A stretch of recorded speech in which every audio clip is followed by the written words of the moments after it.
Bem-vindo, meu povo secreto, nesse clube maravilhoso que é o Clube do Medo das sextas-feiras do Mundo Secreto. E vocês, tá tudo legal? Eu espero que sim. Se você aí, você mesmo, não for inscrito no canal, vai lá dar uma carreirinha, vai que eu tô te esperando, dá aquela força, aquela moral, deixa teu like pra gente hoje começar realmente com o pé direito. Que tal a gente conhecer mais uma celebridade do serial killer? Tá preparado? Hoje nós vamos conhecer Ivan Milet. Quem foi Ivan Milet? O que Ivan Milet aprontou aqui no mundo antes de pegar o beco? Pense no serial killer sinistro. Então tá preparado? Tomou já aquele chazinho de camomila? Então vamos ao nosso vídeo.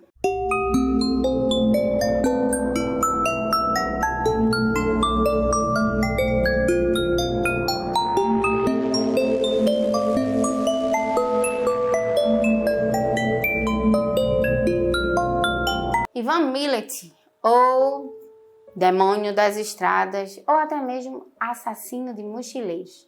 Ivan Robert Marco Milet, nascido no dia 27 de novembro de 1994, muito conhecido como Assassino de Mochileiros, fez 7 vítimas no período de 1989 a 93. Ele foi condenado por assassinato e estupro.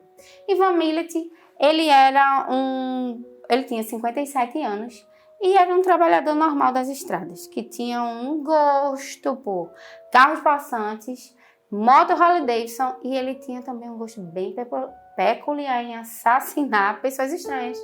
Exatamente. Acusado e preso, e teve 7 penas consecutivas, e cada pena foi por um assassinato que ele fez, e ele também pegou mais 18 anos sem liberdade condicional, até o dia de sua morte, que foi no dia 27 de novembro de 2019. 27 de novembro, que foi também o dia que ele nasceu. Bem estranho, né? Nasceu, morreu no mesmo dia. Mas vamos lá. Ivan Milet, 51 anos. Ele era filho de imigrantes croatas, tá? E também ele assassinou a sangue frio 7 mochileiros que pegavam carona nas estradas. E ele foi considerado um dos assassinos mais terríveis, um serial killer mais terrível da Austrália. E ele tinha o seguinte, ele gostava de brincar com suas vítimas. Ele gostava de caçá-las como se elas fossem animais. E dava até uma certa... Ele deixava a pessoa sair na frente. Ele dava até uma vantagem para a pessoa sair por dentro dos matos lá de Nova Gales, em Sydney. Ele ficou famoso pela brutalidade que matava suas vítimas e aterrorizou a população lá da Austrália. Realmente. As suas vítimas eram mortas por facadas, por tiros, e uma de suas vítimas foi morta foi decepada com uma espada. E essa espada foi encontrada na casa da mãe dele. E não só a espada foi encontrada pelos policiais. Foi encontrado também um rifle com um silenciador e a cabeça de uma das vítimas que ele fazia de alvo. Exatamente. O que leva a pessoa a ser tão fria e ser tão má? Isso não se sabe. Das 7 vítimas de Ivan, 5 eram turistas europeus e 2 eram da Austrália mesmo, que estavam pedindo carona para tentar chegar ao sul do país e se depararam de frente com a morte. A primeira vítima de Ivan, ela foi encontrada no dia 19 de setembro de 1992 por 2 corredores na floresta estadual de Belanglo, que fica a 120 quilômetros de Sydney, na Austrália. Então, eles encontraram um corpo semi-enterrado e chamaram logo a polícia.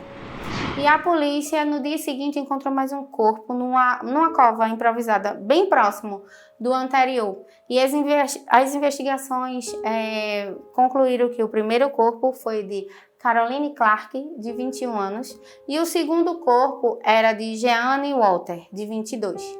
Jeanne foi morta com 14 facadas.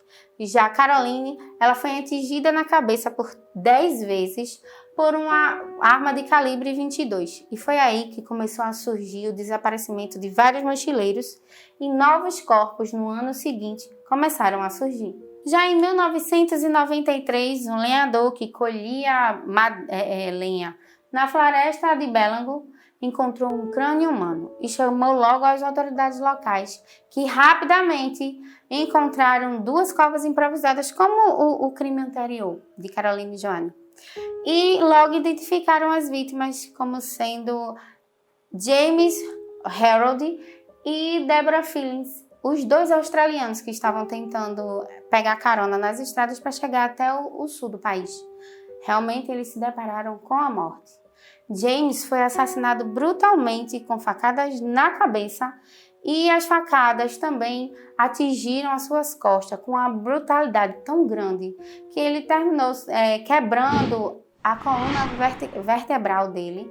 E a força da facada foi tão grande que atingiu os 2 pulmões. Já Deborah, ela foi assassinada com facadas na cabeça, teve o seu crânio fraturado, a sua mandíbula arrancada e também sofreu golpes de facada nas costas. Esses 2 foram muito, mas muito massacrados por esse psicopata.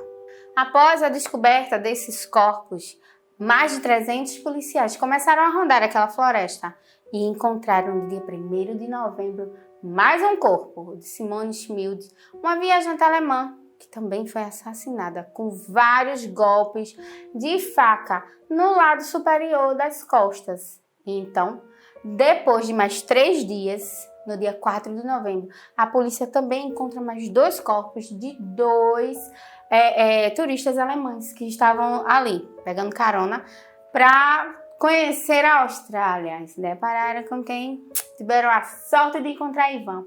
Era Anja Schmid e Gabor Nigbar. Gabor, de 19 anos, morreu com 6 tiros na sua cabeça. Já Anja teve a cabeça decepada e separada do seu corpo, além de ter sido violentada sexualmente. Os policiais encontraram suas roupas íntimas jogadas bem longe. E o estado do corpo deles estava tão avançado, o estado de decomposição, que não dava nem para os policiais realmente descreverem o que de fato realmente aconteceu. Porque esse homem tinha uma cabeça terrível. Ele era realmente um psicopata, um doente mental mesmo, para fazer uma derrota dessa com tantos jovens. Das 7 vítimas que Ivan Milet fez, 2 eram britânicas, que foi a Caroline e a Jeanne, e que elas foram peças-chave fundamental para a descoberta das outras vítimas que foram assassinadas por ele. A polícia começou uma caçada humana, a maior caçada humana da Austrália, e teve até uma testemunha contra Ivan Milet, um jovem chamado Paul Onions, que ele escapou das garras da morte, certo? Ele escapou do assassino dos mochileiros. E ele foi testemunha-chave para a prisão de Ivan Milet em 1994, nos arredores de sua casa, próxima a Sydney. A polícia encontrou vários revólveres, várias facas utilizadas nos assassinatos e outras coisas também, inclusive barracas de camping e acessórios dos mochileiros que ele confessou que havia assassinado. Diversas informações começaram a chegar nas autoridades locais e começou uma investigação muito grande em relação à família Milet, que adorava armas e que caçava naquelas imediações ali da floresta. Então, a polícia começou a ver um cerco sobre essa família e descobriu que Ivan Milet era acusado por estuprar duas moças que lhe havia dado carona. Então, ele começou a ser o principal suspeito dos assassinatos dos mochileiros. E foi aí que surgiu Paul Onions, que foi a principal testemunha de acusação contra ele. Ele informou às autoridades locais que fugiu depois que um bigodudo parou o carro e informou a ele que ia dar carona a ele, e ele foi dentro do carro desse bigodudo. Então, ele parou o carro, pegou uma arma e pegou uma corda e saiu em movimento. Foi aí que esse rapaz Paul pulou do carro, saiu correndo até pedir ajuda às pessoas que ele encontrou na rua. E o mais engraçado é que no fim dos anos 80, a Austrália era o point dos jovens mochileiros, dos aventureiros que queriam acampar. Exatamente, e eles tinham essa peculiaridade de pedir carona nas estradas. O que é que passa na cabeça desses jovens para sair do conforto do seu lar, pedindo carona nas estradas, principalmente lá na Austrália, que se não encontrasse esse bigodudo miserável, ia encontrar um esquilo radioativo, uma cobra, uma aranha, tudo ia dar uma merda nesse negócio aí. Outra coisa, Ivan foi preso em 1994 e ele foi condenado por 7 vezes a 7 penas perpétuas e 18 anos sem liberdade condicional, até o dia de sua morte. Ele morreu no dia 27 de novembro de 2019 de cancro no esôfago e no estômago. História sinistra, não é mesmo? E isso serve como lição para os jovens aventureiros de hoje. Então, nosso próximo encontro é na próxima sexta-feira no Clube do Medo. E quem sabe, uma história de terror, de vampiro, de lobisomem, quem sabe? Vamos nos encontrar na próxima sexta-feira, nesse mesmo bate-canal, nessa mesma bate-hora. Até o próximo vídeo. Tchau!